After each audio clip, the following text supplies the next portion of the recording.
అండి నేను మీ వరని పొద్దున్నే మా నాన్న మునగాకు తీసుకొచ్చి మా అమ్మ చేతిలో పెట్టి పప్పు మునగాకు వండమన్నాడు. ఎవడు చెప్పాడో తెలియదు కానీ పప్పు మునగాకు వండుకోమని నాకు వాళ్ళు చూస్తే పీక పిసికినంత కోపం అయితే వస్తుందండి. ఏం చేస్తామండి, మరి మనం ఏం చేయలేము కదండి. పప్పు అయితే నీట్గా కందిపప్పు వేపేసి కడిగేసి 10 నిమిషాలు ఉడికించిందండి మా అమ్మ. దాంట్లో ఉల్లిపాయ పచ్చిమిరపకాయ వేసేసిందండి. ఒక 5 నిమిషాలు పోయాక బాగా ఉడికే ఉల్లిపాయ పచ్చిమిరపకాయ దాంట్లో మనం ముందుగా కడుక్కున్న మునగాకు వేసేసిందండి.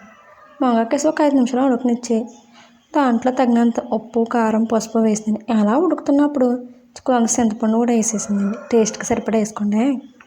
వేసేసిందండి. వేసేసి ఒక 5 నిమిషాలు ఉడకనిచ్చి కరివేపాకు వేసిందండి. కరివేపాకు వేస్తే ఉడికేటప్పుడు టేస్ట్ భలే ఉంటుందంటండి. ఇవన్నీ ఇలా ఉంచితే మునగాకు పప్పు చూస్తే నాకు ఎందుకు చాలా సిరాకు వచ్చిందండి. చిన్నప్పటి నుంచి మీరు ఎప్పుడు తినలేదు కానీ యూట్యూబ్లో చూడటప్పుడే తప్ప ఎప్పుడు మునగాకు పప్పు తినలేదు. అలాంటిది మునగాకు పప్పు తినమంటే ఎలా ఉంటుంది చెప్పండి.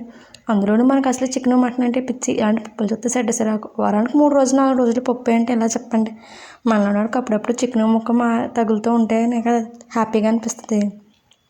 ఈలోపు అమ్మ అన్నం తీసుకొని వస్తే నాకు వద్దని చెప్పేసరికి ఇగో పప్పు అప్పుడాలు ఆవకాయ వేసి చేతికి ఇచ్చేసింది. మనం ఇంకా